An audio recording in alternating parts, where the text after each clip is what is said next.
Hola, ¿qué tal? Soy Rebeca Smith y estas son las noticias esta noche de lunes en Digital. Noticias Telemundo Digital. La revisión final.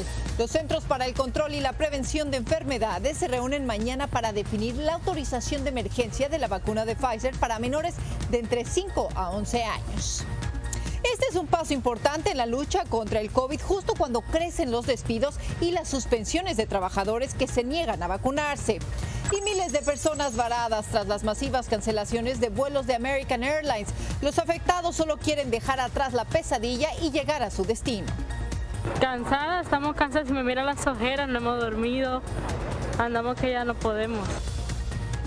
Les contaremos las razones por las cuales las aerolíneas están realizando este tipo de cancelaciones. Y familiares y amigos le dieron hoy el último adiós al actor mexicano Octavio Ocaña mientras crece el reclamo para que se aclaren las circunstancias de su muerte. Me lo arrebataron, yo solo espero que se haga justicia, ¿no? que salga la verdad. Y México celebra el Día de los Muertos con una mega ofrenda en honor a las víctimas de COVID-19 y con la colorida Marcha de las Catrinas. Nos reunimos todos para platicar las anécdotas de las personas que ya fueron a otro mundo. Y también les mostraremos la historia de las cometas con mensajes para los muertos. Pero déjenme iniciar con el coronavirus, que hoy alcanzó otro récord. Y menos de 2 años después de que comenzara la pandemia del coronavirus, ya se superó el número de 5 millones de fallecidos en todo el mundo. Al mismo tiempo, casi 4,000 millones de personas se han vacunado. Esto equivale a casi 1 de cada 2 habitantes del planeta. En Estados Unidos son más de 192 millones las personas que están completamente vacunadas. Esto equivale al 58% de la población. Y ese número de personas vacunadas se espera que crezca tan pronto tenga la aprobación final de la vacuna de Pfizer para que sea aplicada entre niños de 5 a 11 años. Rogelio Moratagle nos acompaña con más información. Rogelio, buenas noches. Podríamos tener una respuesta tan pronto como mañana, ¿cierto? Rebeca, buenas noches. Pues sí, está a punto de terminar esta larga espera para los papás que quieren vacunar a sus hijos que tienen más de 5 años y que todavía no recibían la autorización para hacerlo. El pasado viernes la FDA ya autorizó la vacuna de Pfizer para el grupo de niños de 5 a 11 años de edad. Mañana tendrá una reunión, un comité que se especializa justamente en inmunizaciones de los CDCs. Una vez que ellos la autoricen, solo faltará la aprobación de la titular de este organismo, de Rachel Walensky, y una vez que ella lo haga, pues entonces ya se podrán comenzar a administrar esas dosis. Está prácticamente todo listo. Una vez que la FDA dio su visto bueno, han comenzado ya los preparativos justamente para distribuir la vacuna en toda la nación. De hecho, hay algunos hospitales en el país, por ejemplo, en Colorado, en Texas, en California, donde ya se están aceptando las citas para que los padres puedan inscribir a sus hijos y sean de los primeros en recibir esta inmunización. Más de 20,000 pediatras van a recibir la vacuna para poder administrarla, médicos familiares, farmacias, clínicas, hospitales. Se espera que 15 millones de dosis sean distribuidas en las próximas semanas. Hay que recordar que esta dosis para los niños de 5 a 11 es la tercera parte de lo que se administra para los otros grupos. También se les van a poner 2 vacunas a ellos, también consta de 2 dosis, pero repito, se trata nada más de la tercera parte de la dosis para los pequeños que por consiguiente tienen menos posibilidades de sentir efectos secundarios. Está prácticamente listo todo esto para que comience a circular la vacuna, para que comience a administrarse, y por supuesto que los padres que quieren hacerlo podrían empezar quizá tan pronto como este fin de semana, pero el gobierno espera que ya oficialmente a partir del próximo lunes, que es 8 de noviembre, ya se estén vacunando miles y miles de niños alrededor del país, algo que los expertos de salud dicen es fundamental para combatir a la pandemia. Rebeca. Veremos cómo reaccionan los padres. Gracias, Rogelio. Buenas noches. Y en Nueva York, a partir de hoy, los empleados públicos deben estar vacunados contra el COVID. Pese al mandato, miles han dejado sus puestos con tal de negarse a recibir la dosis, algo que preocupa a muchos por el posible impacto que esto pudiera tener en los servicios de la ciudad. Ana Ledo nos amplía. El mandato de vacunación contra el COVID-19 de la ciudad de Nueva York entró en efecto a la medianoche. Ya para la mañana del lunes, unos 9,000 empleados municipales que no se acataron a la orden fueron puestos en licencia sin paga. Pero las autoridades de la ciudad resaltan que la gran mayoría de empleados públicos se había vacunado. Casi todos los trabajadores de la ciudad, el 91%, están ahora vacunados. El desglose de vacunación es 84% del Departamento de Policía, 77% del Departamento de Bomberos, 88% de paramédicos y 83% de trabajadores del Departamento de Saneamiento. Esta tarde el sindicato que representa a los bomberos anunció la apertura de un centro de ayuda de emergencia en el Hotel Stuart en Manhattan para esos uniformados que perdieron sus empleos a raíz de este mandato y puedan obtener orientación sobre cómo proceder. Unos 10,000 trabajadores han solicitado una extensión médica y mientras se revisan sus casos, continúan laborando haciéndose la prueba del coronavirus. El alcalde indica que la ciudad está segura y el tiempo de respuesta a llamadas de emergencia no se ha visto afectado, pero aún así hay funcionarios que muestran consternación, especialmente cuando se anunció que unos 2,300 bomberos llamaron enfermos hoy. Hoy, 20% de los bomberos no se reportaron. Llamaron enfermos, normalmente 7%. Eso significa que esta protesta va a afectar el sistema y un sistema que debe traer seguridad y protección a nuestra comunidad. Ana Ledo, Noticiero Telemundo. En cambio, en Chicago, el mandato de vacunación a los oficiales de policía que entraba en vigencia a partir del 31 de diciembre, quedó suspendido. Así lo decidió un juez del condado Cook, que sin embargo dejó en pie la exigencia a los no vacunados de someterse a pruebas de COVID 2 veces por semana. El fallo pide a la ciudad y a los integrantes del sindicato policial renegociar y tratar de llegar a un acuerdo. Y también se flexibiliza el uso de las mascarillas en 3 condados del área de la Bahía de San Francisco, en California.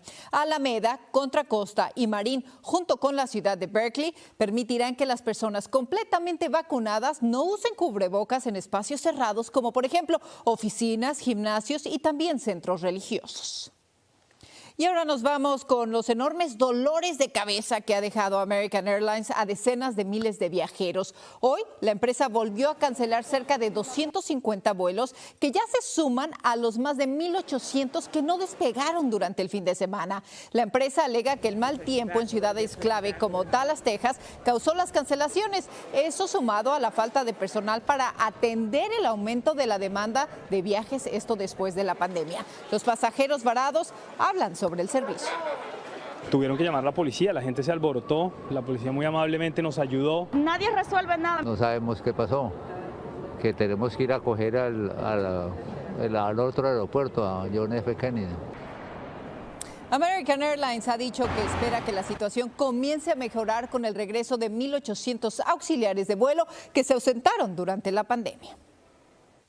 Y el día de hoy la Corte Suprema comenzó a escuchar los argumentos que desafían la ley antiaborto, esto en Texas. Los jueces parecieron más enfocados en los problemas de la ley que en el aborto como tal. Y es que la legislación permite que cualquiera que participe o ayude a una mujer a interrumpir un embarazo después de la 6ª semana de gestación, incluyendo, escuche bien, hasta el conductor de un Uber pudiera ser demandado. Hace que los pacientes a su vez se sientan muy aterrorizados y muy atemorizados de solicitar ayuda, buscar atención, etcétera. Yo estoy a favor de la vida. Yo creo de que el niño debe protegerse. Incluso los jueces conservadores se mostraron dispuestos a aceptar las impugnaciones a la ley que restringe el aborto después de las 6 semanas de embarazo. Y en Los Ángeles fue desmantelado un campamento de desamparados, en su mayoría hombres y mujeres que cumplieron su servicio en las Fuerzas Armadas. Enrique Quiabra de Telemundo Los Ángeles nos acompaña. Buenas noches, Enrique. Cuéntanos, ¿por qué es que fueron desalojados? Rebeca, ¿qué tal? Buenas noches. El improvisado campamento ubicado a las afueras del Centro de Asistencia al Veterano se había tornado peligroso. Ahí se han reportado 9 muertes, 2 de ellas por homicidio. Eran más de 40 carpas que invadían el área en condiciones insalubres. Las autoridades y los voluntarios estuvieron 4 meses tratando de convencer a los veteranos y hoy finalmente lograron limpiar el área. Los veteranos ya han aceptado servicios y un lugar, una tienda de campaña dentro de la propiedad de la Administración de Veteranos. Viendo esta situación, me rompe el corazón ver esto, porque estos son mis hermanos, mis hermanas. Dentro del Centro de Asistencia al Veterano se les va a ofrecer ayuda como medicamentos, tratamientos, baños y comida, hasta que se les conecte con una vivienda permanente. Se estima que de los más de 60,000 indigentes aquí en el condado de Los Ángeles, hay alrededor de 4,000 que son veteranos. Rebeca. Situación que no es nada fácil para ellos. Muchas gracias por tu reporte, Enrique. Gracias, buenas noches. Buenas noches. Y en Texas continúa el drama y también las interrogantes tras el accidente en el que perdieron la vida 4 migrantes tras volcarse la camioneta donde viajaban ellos y 15 personas más. Hoy una familia asegura que su hijo, del cual no tienen rastro, estaba en este vehículo. Josué Esquivel nos tiene más detalles. Buenas noches, Josué. Cuéntanos cuántos lesionados se encuentran aún en el hospital. Rebeca, muy buenas noches. De los 11 heridos, al menos 6 continúan hospitalizados dentro de este centro médico aquí en la ciudad de El Paso, Texas. El cónsul de Guatemala asegura que al menos uno de ellos continúa en condición crítica. Dios sabe cómo lo tiene, está bien o no, me duele mucho, pero ¿cómo puedo hacer yo ahí? La señora doña María busca desesperadamente a su hijo, quien asegura estaba dentro de la camioneta al momento del accidente. Y vimos nosotros que tal día él salió, entonces nosotros sabemos qué día tiene que llegar por allá y qué carro llevaron, nos dijeron qué color el carro. Doña María habló con su hijo horas antes de que cruzara la frontera. Hace un mes, asegura, salió de Guatemala en busca del sueño americano. Desde esa llamada ya no supo nada de él. En la camioneta viajaban 15 migrantes, todos de Guatemala. En el accidente perdieron la vida 4 personas y 11 resultaron heridos. 5 ya fueron dados de alta y ya fueron trasladados a un centro de detención, ¿verdad?, para poder seguir su proceso. El cónsul de Guatemala en Del Río, Texas, visitó a los heridos el fin de semana en hospitales del Paso y Van Horn. Lamentablemente solo tenemos un fallecido que no determinamos todavía su identidad y estamos haciendo las investigaciones correspondientes. La oficina del alguacil del condado Culberson aún continúa en la búsqueda del conductor de la camioneta quien huyó del lugar después del accidente. Indican que estuvieron solo durante 2 días esperando que alguien los recogiera en este lugar y lamentablemente eso pues ya venían cansados y al momento que se suben al vehículo la gran mayoría indica que estuvieron alrededor de 20 minutos dentro de ese vehículo cuando pasa ese fatal accidente. El cónsul asegura que las víctimas no recuerdan mucho, solo a los equipos de emergencia asistiéndolos. Quiero mucho, eso es lo que yo le digo, que lo quiero mucho y que yo estoy pidiendo a Dios por su vida y que Dios me lo traiga en paz, en bendición, eso es lo que yo quiero a mis hijos. Ahora esta madre de familia espera una respuesta pronto para saber si su hijo está entre las víctimas del accidente. El cónsul asegura que uno de los heridos no ha logrado ser identificado ya que se encuentra conectado dentro de ese hospital y no presentaba ninguna identificación. En El Paso, Texas, Josué Esquivel, Noticias Telemundo.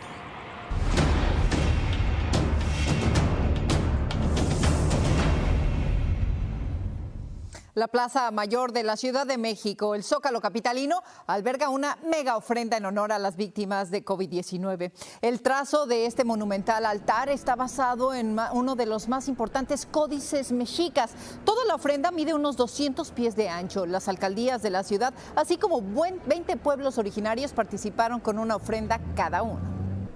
Pongo una vela, pongo agua, pongo sal, pongo pan, flor y la fotografía de mi difunto. Ponemos la ofrenda en casa y nos reunimos todos para platicar las anécdotas de las personas que ya fueron a otro mundo. Y al centro de la ofrenda hay 3 pantallas que proyectan las imágenes de las personas que fallecieron víctimas del COVID. Y también en la Ciudad de México, activistas y colectivos feministas participaron en la llamada Marcha de las Catrinas. Cientos de mujeres marcharon disfrazadas y maquilladas como calaveras por el Paseo de la Reforma. Exigen justicia por los casos de mujeres y niñas asesinadas. Y en donde también celebran de forma muy única la memoria de sus muertos es en Guatemala. Ve usted, ahí cada 1 de noviembre se conmemora el Día de los Santos Difuntos con un festival de papalotes, barrilletes o cometas gigantes, cada uno con diferentes mensajes. Jenny Corado nos tiene su historia. Así se elevan al viento. Son los tradicionales cometas gigantes de Santiago, Zacatepeques, un pueblo del altiplano guatemalteco. Su origen se remonta hasta 122 años precisamente, ¿verdad? Donde nuestros abuelos, nuestros ancestros querían comunicarse con los seres que ya no estaban acá en la tierra y de una u otra manera pues idearon los famosos barriletes. La actividad de elaborar los cometas gigantes es una tradición que cumple 122 años de realizarse en forma ininterrumpida y los últimos 2 han tenido que hacerse con importantes restricciones debido a la pandemia, algo que no ha podido evitar que los guatemaltecos sigan admirando estas bellezas. Nos hacen evocar, ¿verdad?, las personas que nos antecedieron y demuestran, ¿verdad?, al mundo que Guatemala tiene artistas de mucho valor. Los cometas gigantes son elaborados con meses de anticipación en la manifestación de un arte efímero que dura muy pocas horas para ser observado. No muere el que se fue, muere el que fue olvidado, dicen en estas comunidades, y los cometas o barriletes gigantes les llevaron una vez más el mensaje hacia el infinito de que siguen siendo recordados con amor. Los cometas pueden medir hasta 60 pies de altura y son elaborados con diseños que llevan mensajes de conciencia social de los pueblos indígenas que instituyeron la tradición, además de creer que mediante ellos pueden comunicarse con las almas de sus seres queridos que ya fallecieron. El tener una tradición de tanto tiempo y cómo lo representan los muchachos con los colores, los diseños, el mensaje que mandan. En Guatemala, Jenny Corado, Noticias Telemundo. Y en Glasgow, Escocia, más de 120 líderes mundiales buscan un acuerdo para atender la emergencia climática. Hubo un llamado urgente a frenar las emisiones de gases de efecto invernadero y limitar el calentamiento del planeta a 1.5 grados centígrados. El secretario general de las Naciones Unidas advirtió que la humanidad está cavando su propia tumba. Y hoy fue sepultado en su natal Villahermosa, Tabasco, el actor mexicano Octavio Ocaña. Detrás de la carroza marcharon familiares, amigos y seguidores, quienes exigen se investiguen las circunstancias de su muerte. Su padre agradeció las muestras de cariño de los admiradores. Estoy impresionado, nunca pensé que no hubiera tanto mi hijo. Mi hijo era lo más sencillo como somos nosotros. Yo voy a hacer que se haga justicia, pero como dicen, paso a paso, primero lo primero. Y de ahí que se agarre, que se tenga que agarrar. Y según las autoridades mexicanas, Ocaña se habría disparado accidentalmente con una pistola luego de que impactara la camioneta que conducía en una persecución policíaca. Le invito a que nos siga en nuestras redes sociales y para más noticias también que visite noticiastelemundo.com.